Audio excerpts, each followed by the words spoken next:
우리 마태복음 16장 13절에서 20절 말씀을 한 구절 본문 읽고 말씀을 전하겠습니다.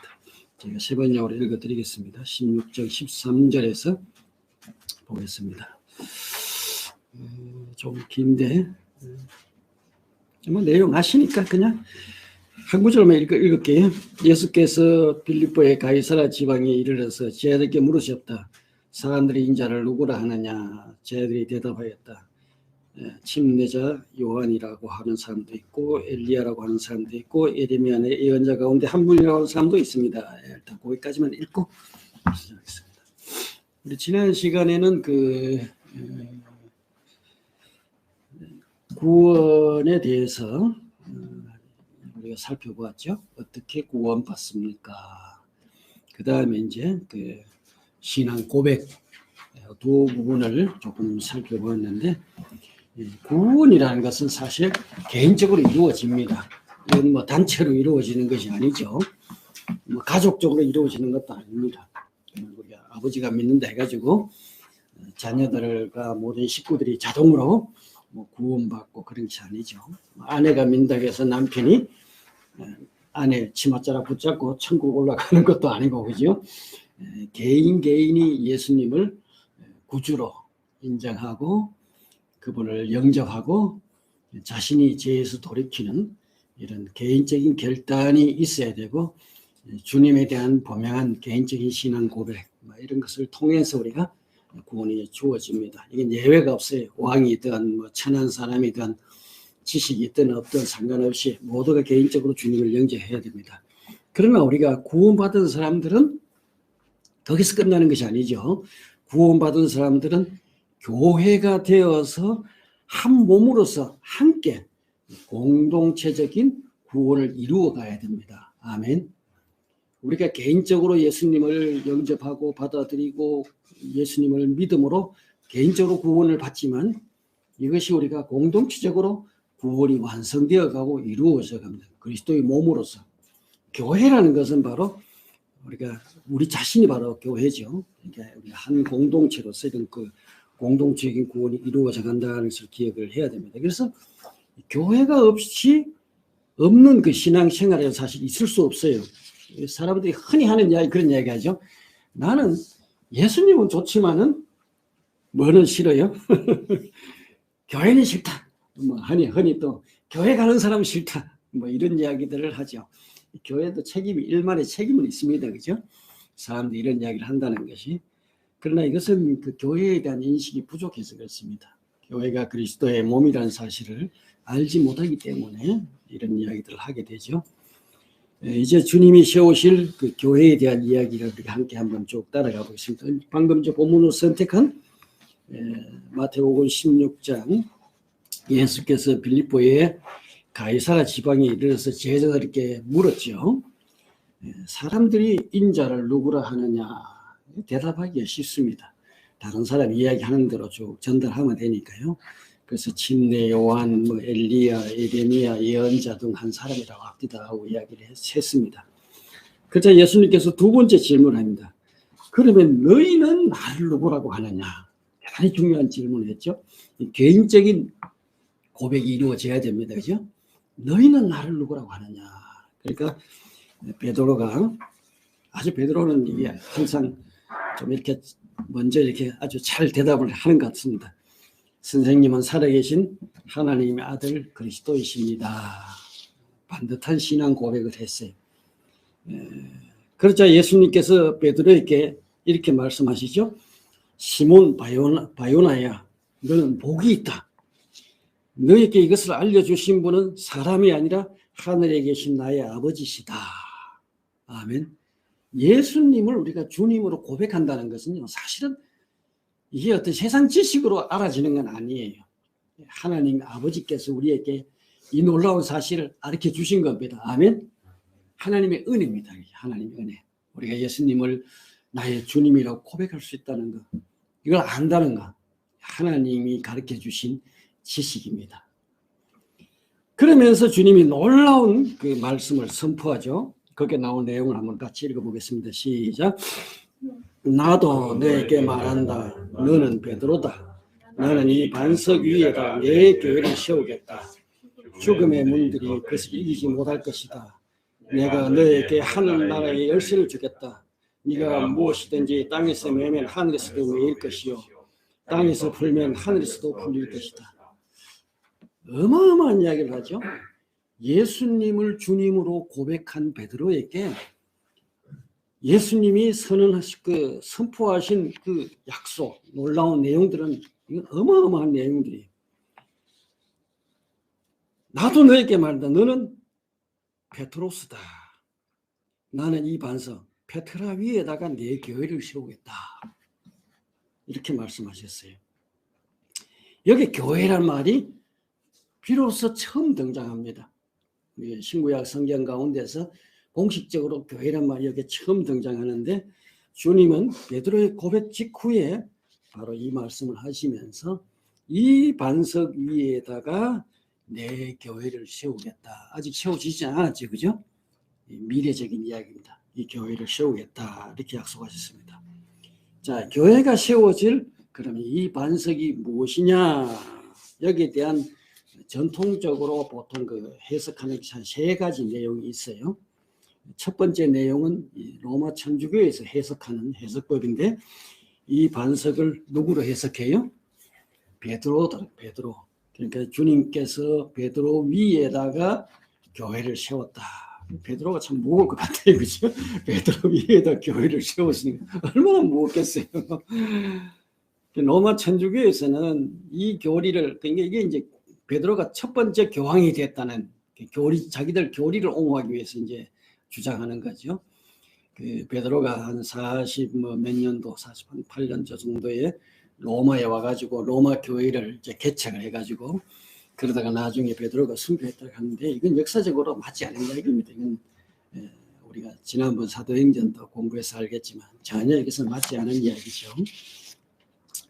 그래서 이 베드로가 초대 교황이 되었다. 이걸 이제 뒷받침하기 위해서 이런 식으로 주장하는데 만약에 이 베드로 위에 교회가 세워졌다고 본다면은 사실 그 다음에 보면 23절에 보면 바로 그것이 바른 해석이 아니라는 것이 바로 나옵니다. 베드로가 이제 그 예수님 십자가에 돌아가신 일 얘기했을 때, 그럴 수 없습니다 했을 때 예수님 뭐라 그랬어요? 사탄아, 내 뒤로 물러가라고 주님이 그렇게 책망하셨거든요. 그렇게 본다면은 교회 기초가 되었던 베드로가 졸지에 뭐가 됐어요? 사탄이 되어버린 겁니다. 그러면 주님이 사탄 위에다 교회를 세웠다는 말이 될 수도 있는데 그건 안 맞죠, 그죠? 이거는 엉터리 해석입니다, 그죠? 두 번째 해석이 이제 이 반석을 베드로의 신앙 고백이라고 보는 견해가 있습니다. 그러니까 주는 그리스도시요 살아계신 하나님의 아들입니다 하는 이 신앙 고백 위에다가 교회를 세웠다. 이거 어느 정도 타당성이 있는 이야기라고 할 수 있겠습니다. 세 번째는 이 반석을 주님 자신으로 보는 견해입니다. 베드로는 작은 돌이죠. 작은 돌. 페트로스입니다. 페트로스. 이 반석이라고 하는 것은 페트로스가 아니고 큰 돌. 뭐예요? 페트라입니다. 페트라. 곧 교회의 기초는 사람이 아니라 누구라는 겁니까? 예수 그리스도가 교회의 기초가 된다는 말씀입니다. 자, 이 세 가지 가운데 정말 어느 것이 가장 바른 해석일까? 베드로 자신, 당사자인 베드로 자신은 어떻게 해석했을까? 성경에 찾아보면은 그 베드로전서 2장 4절 8절에 보면은 베드로는 이 말씀을 이렇게 해석했어요. 예수님을 귀한 돌로 해석을 했습니다. 페트라로 해석을 했습니다. 바로 주님은 건축자들이 버린 돌이지만 귀한 돌, 이 모퉁이의 머릿돌이 되었다. 베드로가 이렇게 기록하고 있어요. 그러니까 우리는 작은 돌, 페트로스죠. 이 페트로스의 주님이 바로 머릿돌, 페트라가 되십니다.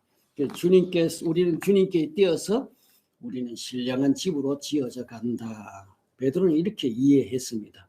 그러니까 베드로가 이 말씀을 들었던 베드로가 해석하기를 이 반석은 누구로 이해했어요? 주님으로 이해했다는 말씀입니다. 그러니까 교회는 어디 위에 세워져요? 주님 위에, 예수님 위에 세워진다. 것을 우리가 기억을 해야 되고, 자, 그러면 이 교회가 언제 세워졌느냐? 뭐 여러분 잘 아시는 대로 여기 내 교회를 세우겠다 했으니까 예수님 당시에 세워진 건 아니죠, 그죠? 예수님 살아계실 때는 세워진 것이 아닙니다. 그럼 이게 언제 세워졌느냐? 역사적으로 오순절날 성령 강림하심으로 마가의 다락방에서 120명의 성도들이 모인 그 위에 성령이 임하심으로 비로소 교회가 이 세상에 탄생했습니다. 그래서 이 교회가 작은 무리로 이제 출발을 해서 유대와 그 다음에 이제 그 예루살렘과 유대와 사마리아와 땅 끝까지 이제 확산되어 나갔죠, 그죠? 그런데 이 교회라는 것은 영원한 것은 아니에요. 이 교회는 언젠가 교회는 종말이 옵니다. 교회가 분명히 출생한 시작점이 있었죠, 그죠? 출생이 언제 했다고요? 오순절날 출생했으니까. 그 다음에 교회가 점점점 성장해 가고 이제 확장되어 가죠. 그 다음에 종말 맞습니다. 예수님 재림하실 때입니다. 예수님 재림하실 때 교회는 지상에서 철수하게 되죠, 그죠? 이렇게 한 생애를 가지고 있습니다, 그죠? 자, 주님은 이 중요한 교회를 주님이 살아계실 때 바로 세우지 않고 왜 뒤로 미루었을까? 그러니까 이 교회라는 것은 그냥 서는 것이 아니에요. 이거는 그 생명이 태어나기 위해서 어머니 뱃속에 10달 동안 기다려야 하는 것처럼 교회도 마찬가지입니다. 교회가 태어나기 위해서는 반드시 몇 가지 조건이 갖추어져야 돼요. 그 세 가지 제가 제시해놨죠. 첫째는 당연히 주님에 대한 뭐가 있어야 돼요? 신앙 고백하는 사람이 있어야 됩니다. 그죠? 예수님을 주님으로 받아들이고 예수님을 믿는, 회개하고 예수님을 믿는 신앙 고백하는 사람이 있어야 되고, 그다음 두 번째는 교회의 기초이신 주님께서 죽음과 부활을 통해서 견고한 기초 틀을 닦아야 돼요. 교회의 틀을 닦는 일을 십자가를 통해서 주님이 하셨죠. 그 다음에 세 번째, 결정적으로 생명 되시는 성령님이 오셔야 합니다. 아멘. 교회가 되기 위해서는 이 세 가지가 반드시 이루어져야 돼요. 신앙 고백이 있어야 되고, 그 교회의 틀을 닦아야 되고, 그 다음에 결정적으로 생명이 와야 됩니다. 성령이 오셔야 되죠. 그러니까 오늘 본문에 보니까 이제 제자들이 비로소 뭐가 이루어졌어요? 신앙 고백이 이루어진 겁니다. 그죠? 세 개 가운데 하나가 이루어진 거죠. 그죠? 이것은 마치 어머니 그 뱃속에 태아가 형성되는 것과 같다. 이렇게 말할 수 있겠습니다. 이 뱃속에 태아가 생명적으로 태어나기 위해서 반드시 해산의 수고를 거쳐야 됩니다. 그죠? 해산의 수고를 누가 거쳤어요? 예수님이 십자가를 통해서 십자가의 고통을 받으시고 죽으시고 그리고 무덤에 장사되었다가 3일 만에 부활하심으로 말미암아 해산의 수고를 통해서 교회가 이제 출산하게 되죠. 그리고 이제 그 다음에 이제 드디어 이제 성령이 오심으로, 생명 대신 성령이 오심으로 이 지상의 교회가 바로 옥동자인 교회를 탄생했다, 태어나게 했다. 아멘. 자, 그렇다면 이 교회란 도대체 뭐냐? 이 교회가 보통 흔히 저쪽에 어디 교회 지었는데 참 예쁘게 잘 지었더라. 또 어떤 저쪽에 있는 교회가 참 웅장하더라. 아기자기하게 잘 지었더라. 이런 이야기를 하는데 건물이 교회는 아니지, 그죠? 만약에 예수님이 건물이 교회라면 예수님이 어떻게 했어요? 쟤들에게 빨리 우리 건축위원회 구성하자. 그리고 모금 좀 하자. 중세시대 했듯이 뭘 해요? 면제부라도 좀 팔아서 교회에 헌금하는 사람에게는 죄를 한 개씩 사해준다. 뭐 이런 방법으로 했든지 어떻게 돼서 건물 지었겠죠? 그러나 주님은 그렇게 하지 않습니다. 교회라는 것은 무생명적인 건물이 아니라 교회는 영적이고 살아있는 인격적인 생명체입니다. 아멘. 교회는 생명이 있어요. 이게 생명체, 인격적인 생명체예요. 그러니까 건물이 절대로 교회가 될 수가 없습니다. 그러니까 주님 자신이 교회의 기초가 되고 주님에 대한 신앙을 고백한 사람들이 그 몸을 이루는 겁니다. 그리고 성령이 그 안에 오심으로 살아있는 뭐가 돼요? 생명체가 되는 겁니다. 교회는 생명체입니다. 아멘. 그러므로 이 교회는 주님이 머리가 되시고 이 지상의 교회는 그의 몸이 되어서 실제로 이 지상에 주님의 일들을 실행하고 주님을 드러내고 주님과 함께 움직이는 것이 바로 이게 지상 교회입니다. 아멘. 이 교회가 역시 이제 하나의 신비죠. 이런 면에서. 그래서 이 성경에 이 교회를 나타내는 그 비유들을 그 성경에 여러 가지로 표현했어요. 그 교회의 본질을 이해하기 위해서 그 중에 3가지만 아마 제가 선택해서 설명해 내는데, 첫째, 교회를 뭐로 표현했어요?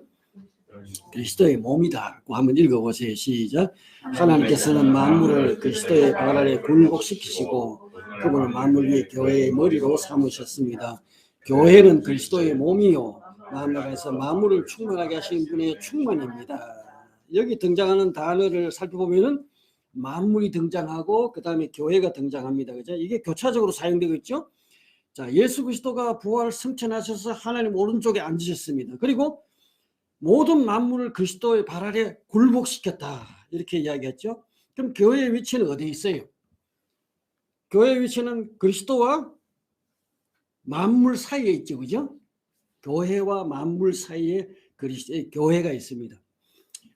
바로 이 교회의 위치는 주님이 머리가 되시고 교회는 바로 몸이 되고 그 다음에 이제 만물로 연결됩니다. 이 만물이 이 교회를 통해서 충만해진다 이렇게 표현했죠. 그래서 바로 이 교회라는 것이 얼마나 중요하냐.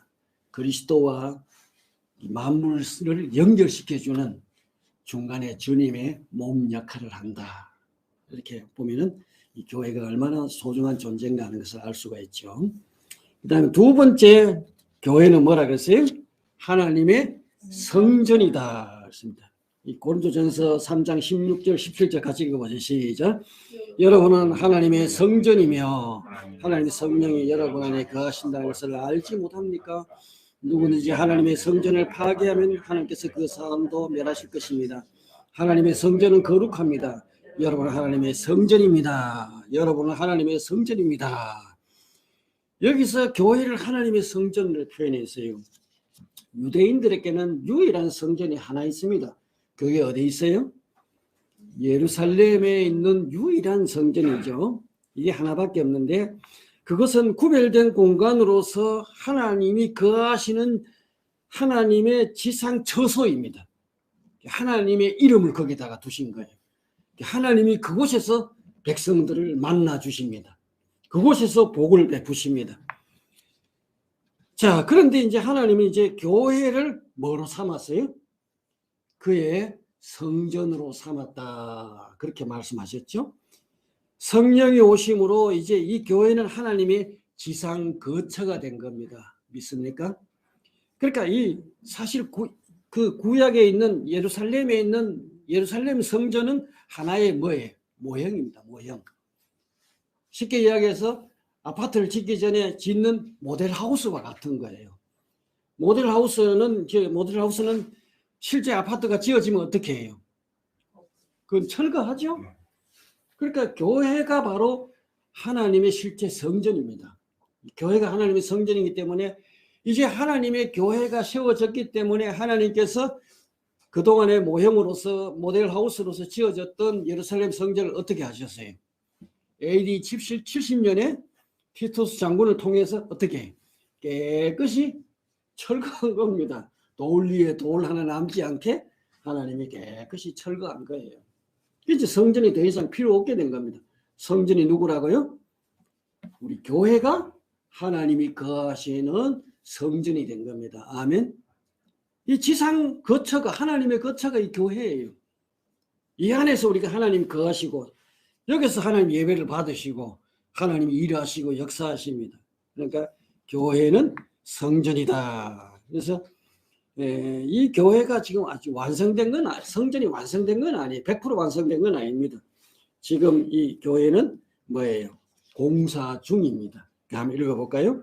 에베소 2장 20절 22절 한번 읽어보세요. 시작. 여러분은 사도들과 예언자들이 놓은 기초 위에 세워진 건물이며 그리스도 예수가 그 모퉁이 돌이 되십니다. 그리스도 안에서 건물 전체가 서로 연결되어서 주님 안에서 자라서 성전이 됩니다. 그리스도 안에서 여러분도 함께 세워져 하나님의 성령으로 거하실 저수가 됩니다. 그러니까 지금 이 건물은, 이 성전은 지금도 계속 어떻게 해요? 지어져 가는 중이다. 이렇게 말할 수 있겠죠. 그죠? 지금도 계속 이 성전이 우리가 만들어 가는 겁니다. 주님이 거하시는 그 성전, 그 교회를 성전이라고 그랬고, 세 번째 교회를 그리스도의 신부라고 그랬죠. 에베소서 5장 26절 27절에 보면은 그 바울이 거기에는 부부 이야기를 하고 있죠. 아내는 남편에게 어떻게 하라고 했어요? 잘 알잖아요. 순종하라 그랬고, 남편 또 어떻게 하라고요? 목숨까지 바쳐서 아내를 위해서 목숨까지 바쳐서 사랑하라. 옷에 제가 짬매창 실천하고 있습니다. 그래서 이 아내를 사랑하라 이야기를 하시다가 갑자기 그 다음에 거기 보면은 한번 같이 읽어봅시다. 26절 27절 시작. 그리스도께서 그렇게 하신 것은 교회를 물로 씻고 말씀으로 깨끗하게 하셔서 거룩하게 하시려는 것이며, 티나 주름이나 그와 같은 것들이 없이 아름다운 모습으로 교회를 자기 앞에 세우시는 것입니다. 교회를 거룩하고 흠이 없게 하시려는 것입니다. 그러니까 이제 그리스도의 신부로서 교회 이야기를 하는 거예요. 그죠? 그래서 교회는 그리스도의 신부다. 지금 교회는 현재 어린 양 그리스도의 신부로 준비되어 가는 중이다. 우리 아직 결혼식은 안 올렸어요. 그죠? 결혼식은 주님이 오시면은 어린 양의 혼인 잔치가 있습니다. 그죠? 그때 아마 우리가 거창하게 이루어지는데, 우리는 신부로서 지금 준비되어 가는 중이다. 여기 티나 주름 잡힌 것이 없이 물로 씻고 말씀으로 깨끗해서 거룩하게 지금 준비되어 가는 중이다. 그리스도의 신부니까 최고로 아름다운 신부가 되어야 되겠죠. 그죠? 가장 거룩하고 흠이 없는 모습이 되어야 되겠죠. 그죠? 그래서 요한계시록에 보면 어린 양의 혼인 잔치가 등장해. 그때 우리는 신랑 되신 그리스도와 교회가 혼인 잔치에 들어가게 됩니다. 거기 하면 성경에 나오는 거 요한계시록 한번 읽어볼까요? 시작.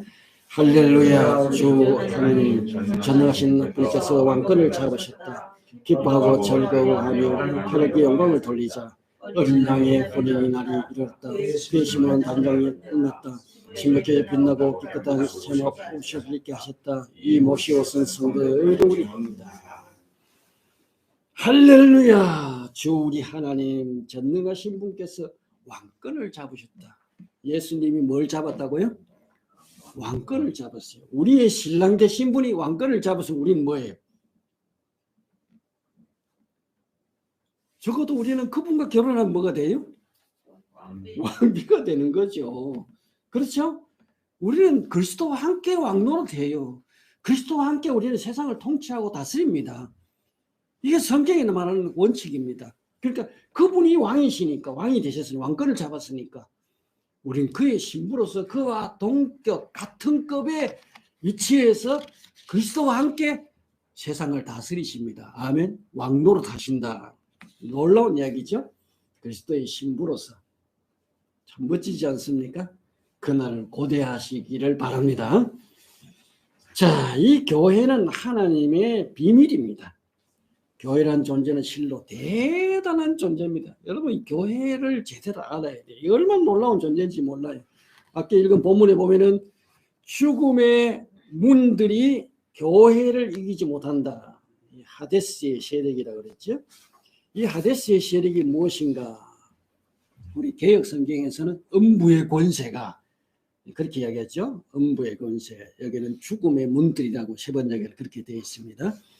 이 하데스의 세력이 무엇인가? 이것이 바로 바벨에서 열국을 맡은 그 영적인 존재들입니다. 약한 영들을 이야기하는 거죠.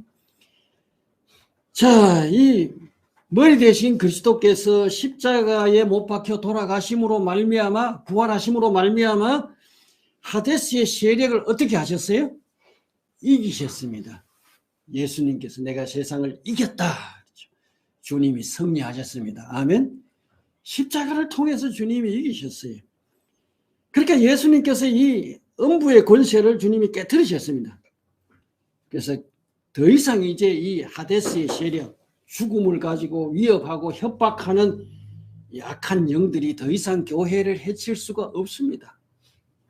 어떤 환란이 오고 핍박이 와도 교회를 집어삼킬 수가 없어요. 왜? 주님이 이기셨기 때문에. 그 다음에 두 번째, 이 교회에게, 이 땅에 교회에게 어떻게 하셨어요? 뭘 맡겼어요? 천국 열쇠를 맡겨주셨어요. 천국 열쇠. 이게 유일한 존재가 바로 교회입니다. 천국 열쇠를 맡아 있는 게 유일한 존재가 교회밖에 없어요. 다시 말해서 열쇠는 뭐 하는 거예요? 잠긴 문을 여는 역할을 합니다. 그죠?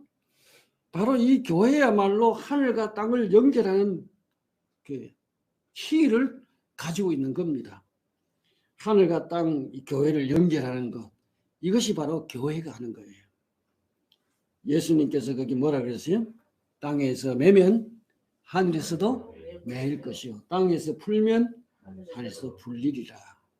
그러니까 우리가 이 기도를, 교회가 기도하는 것이 참 중요합니다. 우리 교회는 이런 권세가 있어요. 이 하늘을 움직일 수 있는 권세. 땅에 있으면서도 하늘을 움직이는 권세가 땅에 있는 겁니다. 아멘? 이 교회에게 주어진 겁니다. 이 세상에 이런 권세가 없어요. 왕이라고 해가지고 대통령 해가지고 이런 권세를 부여받는 게 아닙니다. 이 교회만이 할 수 있습니다. 오늘 목사님이 아까 기도, 우리 여러 가지 제목을 보고 기도했는데 이 기도가 연약한 것 같아도 이 하늘을 움직이는 권세가 있습니다. 아멘? 열고 닫을 수 있는 이런 권세가 이 교회에게 주어진 놀라운 권세입니다. 세 번째, 교회는 하나님의 비밀이다. 신비입니다. 하나님의 신비. 한번 읽어볼까요? 에베소 3장 3절 6절 시작. 하나님께서 나에게 그 비밀을 알려주셨습니다. 그것은 내가 이미 간략하게 적은 바와 같습니다. 여러분은 그것을 읽어보면 내가 그리스도의 비밀을 어떻게 이해하고 있는지 알게 될 것입니다. 지나간 다른 세대에서는 하나님께서 그 비밀을 사람의 아들들에게 알려주지 아니하였는데 지금은 그분의 거룩한 사도들과 예언자들에게 성령으로 계시하여 주셨습니다. 그 비밀의 내용인즉 이방 사람들이 복음을 통하여 그리스도 예수 안에서 유대 사람과 공동 상속자가 되고 함께 한 몸이 되고 약속을 함께 가지는 자가 된 것입니다. 자, 바울이 계시로 알게 된 하나님의 비밀이 뭐라는 겁니까? 그게 바로 이방인들을 복음을 통하여 그리스도 안에서 유대인과 동일한 상속자, 동일한 한 몸을 이루는 게 이게 바로 비밀이라는 겁니다. 하나님의 신비라는 겁니다. 하나님께서 유대인을 하나님의 그 상속자로 선택하셨죠. 그런데 하나님은 유대인만 구원하시는 것이 아니고 하나님이 이방인들도 복음을 통해서 동일한 상속자가 되게 하신 이게 바로 비밀이라는 겁니다. 하나님의 구원의 계획의 바로 핵심이 그 내용이란 바울이 깨달은 계시를 통해서 알게 된 하나님의 비밀의 내용이 바로 이거다. 그럽니다. 자, 그 결론 부분은 제가 그 정도에서 마무리를 하고 이제 다음 한번 그 하나님 놀라운 그 계획으로 넘어가 봅시다. 하나님의 놀라운 계획. 그 내용을 이제 마무리를 하고 마무리하겠습니다. 우리 그 계획 성경으로 제가 본문 내용을 한번 거기에 적어놨는데 같이 한번 읽어보도록 하겠습니다. 하나님의 놀라운 계획. 자, 시작. 하나님의 계획은 때가 차면 하늘과 땅에 있는 모든 것을 그리스도 안에서 그분을 머리로 하여 통일시키는 것입니다. 하나님은 그리스도 안에서 우리를 상속자로 삼으셨습니다.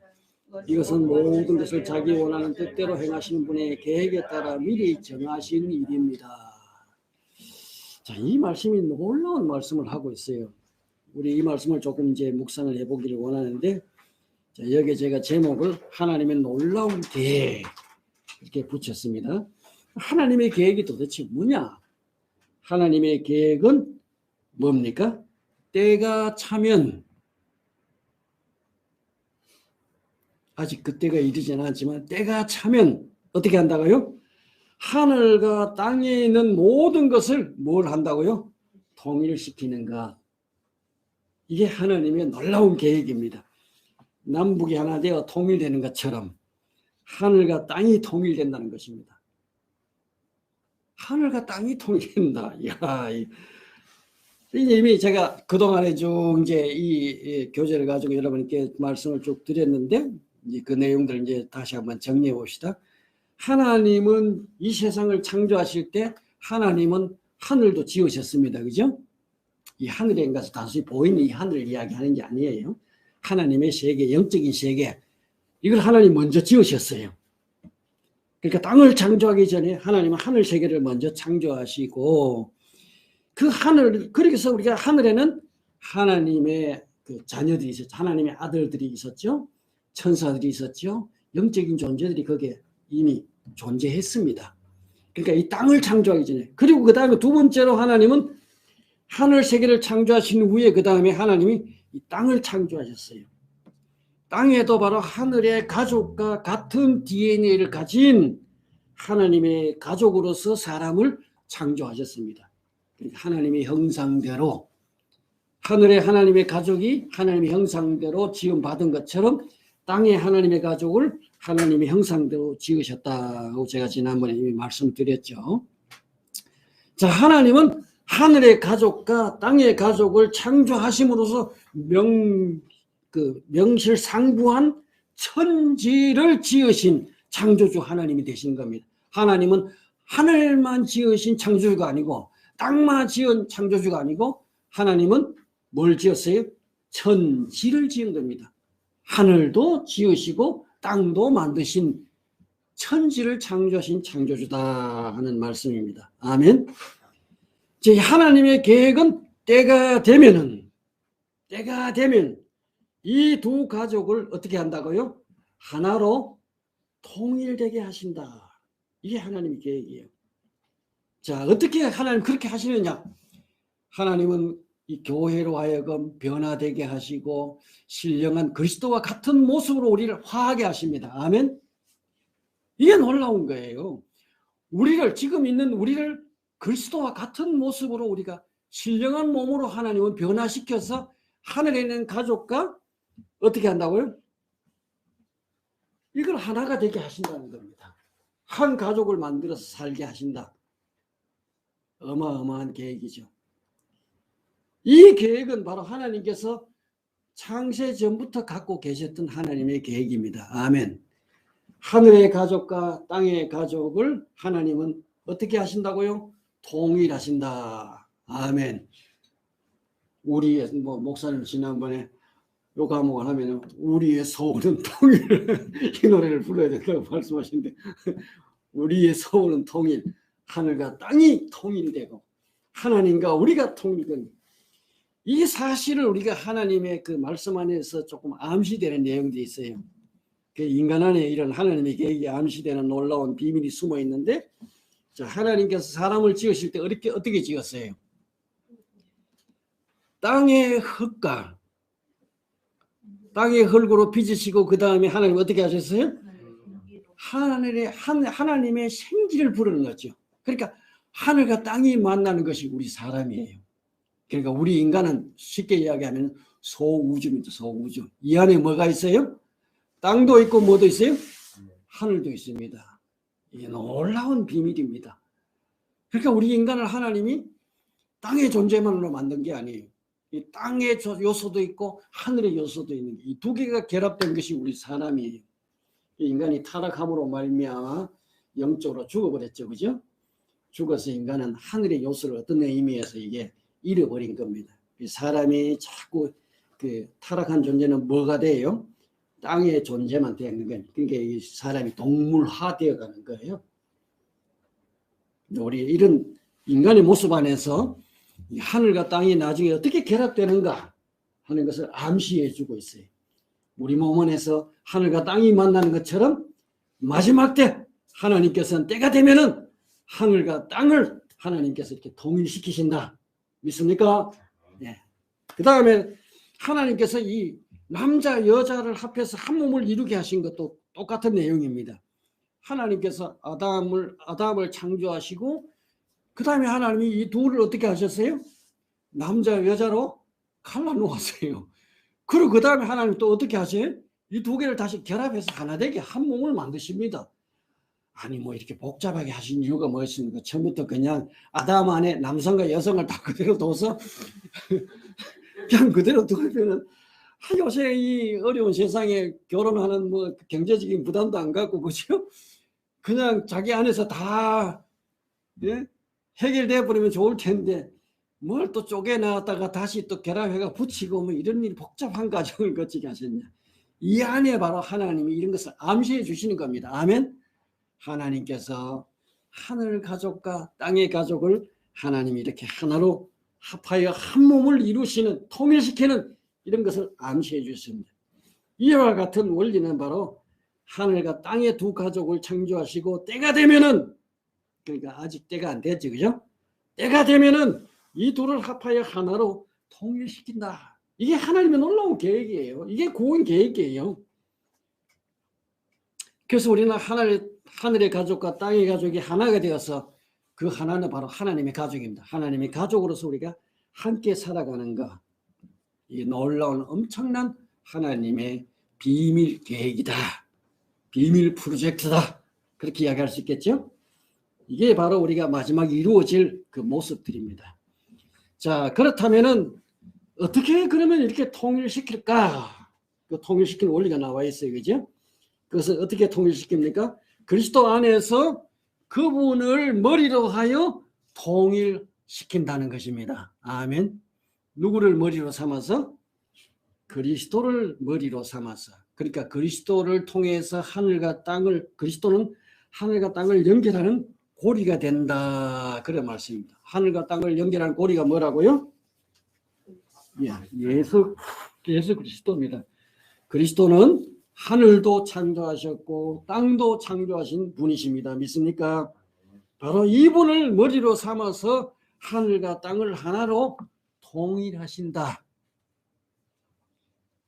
그래서 바울은 빌립보 2장 5절 10절에 11절에서 이런 말씀하셨죠. 여러분 안에 이 마음을 품으십시오. 그리스도 예수의 마음을 품으라고 말씀했습니다. 이 말씀을 하시고 예수의 모습을 묘사한 내용이 나옵니다. 같이 한번 읽어보겠습니다. 시작. 그는 하나님의 모습을 지니셨으나 하나님과 동등함을 당연하게 생각지 않으시고 오히려 자기를 비워서 종의 모습을 취하시고 사람과 같이 되셨습니다. 그는 사람의 모양으로 나타나셔서 자기를 낮추시고 죽기까지 순종하시니 곧 십자가에 죽기까지 하셨습니다. 그러니까 성육신하신 이제 그리스도께서 자기를 비워서 종의 모습으로 이 땅에 오셨습니다.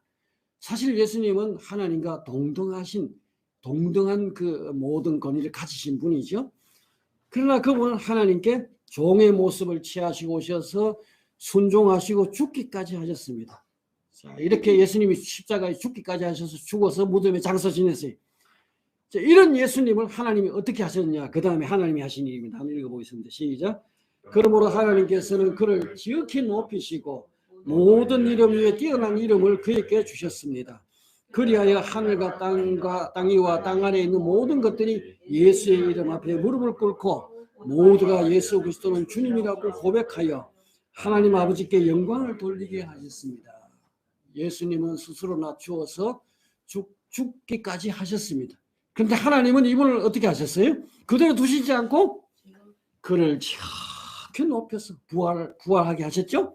그를 살리시고 지극히 높이셔서 모든 이름 위에 뛰어난 이름을 그에게 주셨다. 그리하여서 하늘과, 잘 보세요. 그게 굉장히 중요합니다. 하늘과 땅 위와 땅 아래에 있는 모든 것들이, 그러니까 하늘에 있는 존재도 땅에 있는 존재도 땅 아래에 있는 존재들도 어떻게 하게 하셨다고요? 예수 이름 앞에 무릎을 꿇게 하시고 모두가 예수님을 뭐로 고백하게 하셨어요?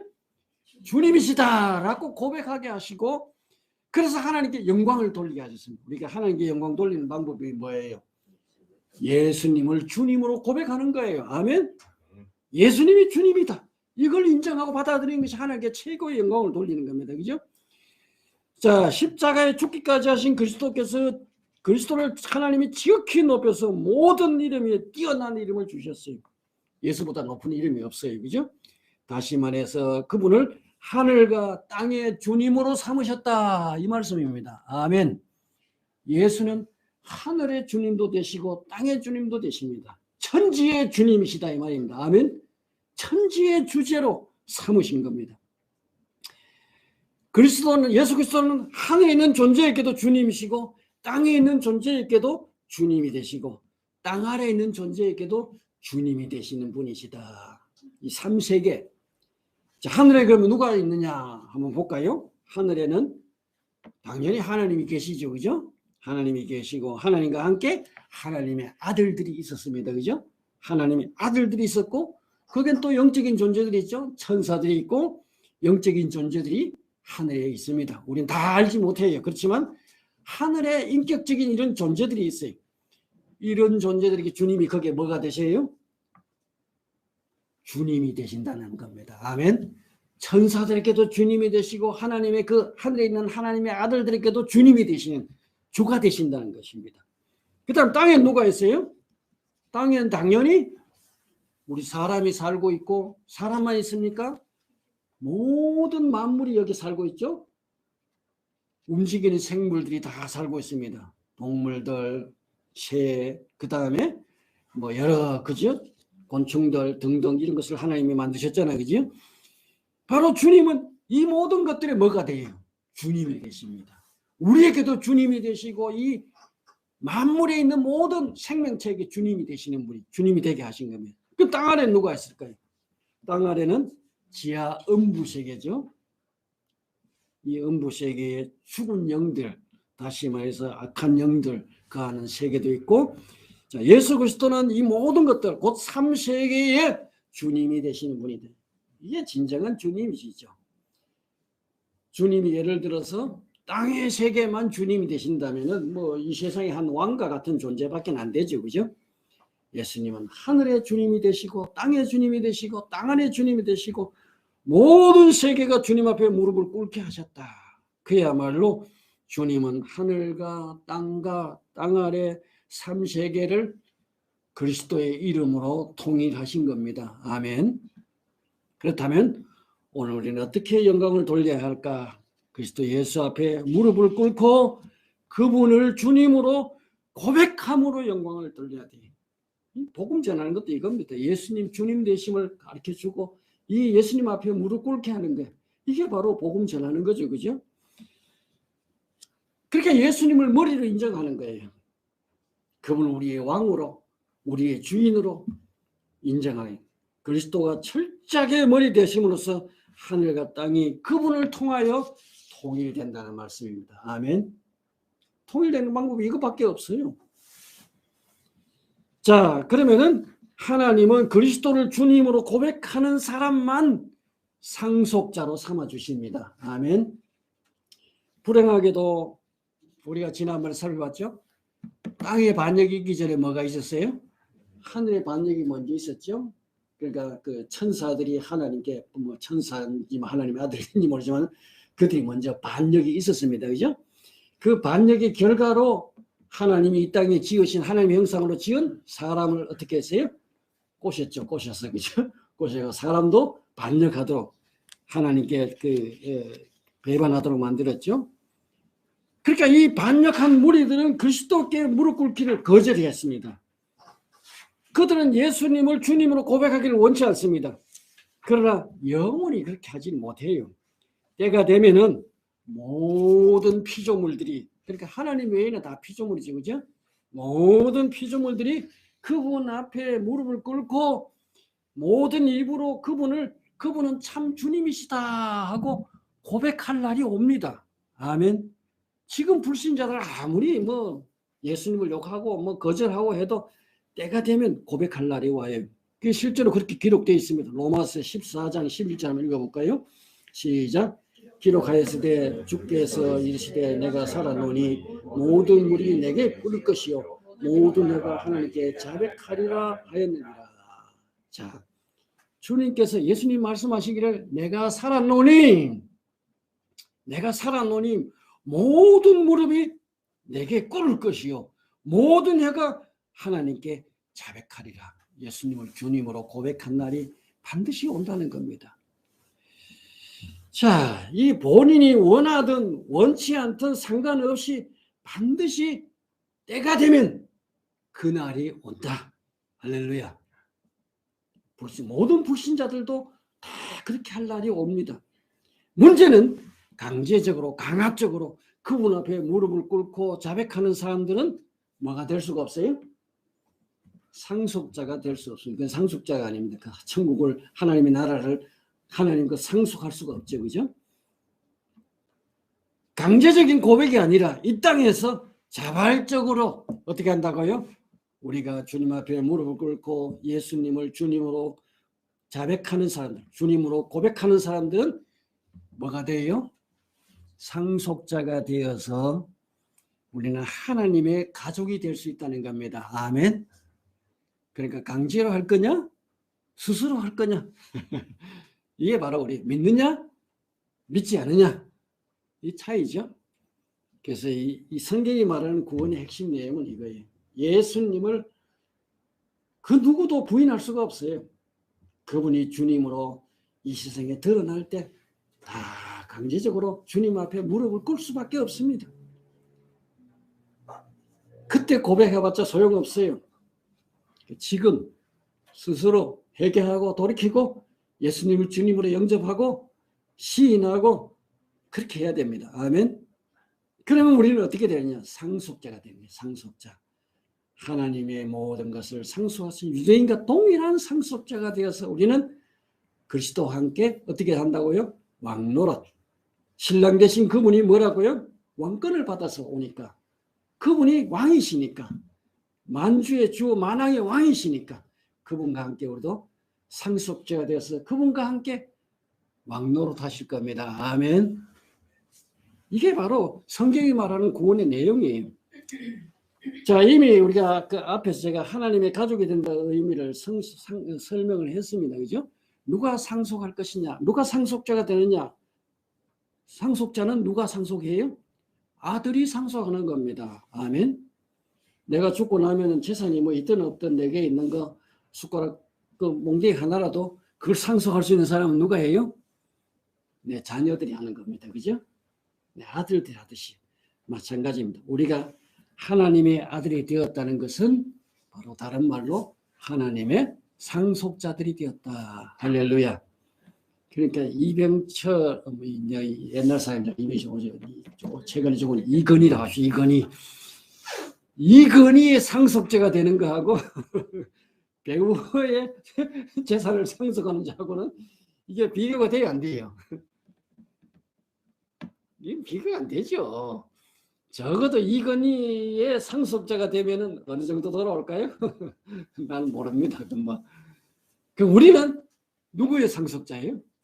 온 우주의 주인이신 하나님의 상속자가 되는 거예요. 할렐루야. 이건희 아들로 상속하는 정도는 그건 말도 안 돼요. 그건 뜯어볼 것도 없어요. 부러워할 것도 없어요. 할렐루야. 우리는 온 우주의 주인이신 그분의 상속자가 된다 이 말입니다. 할렐루야. 놀라운 일 아닙니까? 그래서 바울은 베드로는 뭐라고 이야기했어요? 베드로전서 2장 9절 한번 읽어봅시다. 시작. 택하신 받은 족속 왕같은 제사장 거룩한 민족 하나님의 소유가 된 백성이라고 했습니다. 야, 우리를 이 대단한 거예요. 한번 봅시다. 뭐 같은 택하심을 받은 족속. 우리는 하나님의 택함을 받은 사람들이에요. 할렐루야. 하나님이 나를 지명하여 불렀나니 너는 뭐라고요? 내 것이라. 할렐루야. 대단합니다. 내가 너를 지명하여 불러. 하나님이 우리를 지정하여서 선택해서 우리를 불러주셨습니다. 우리는 택한 족속이에요. 택한 족속. 한번 우리 말해봅시다. 나는 택한 족속이다. 한번 해보세요. 나는 택한 족속이다.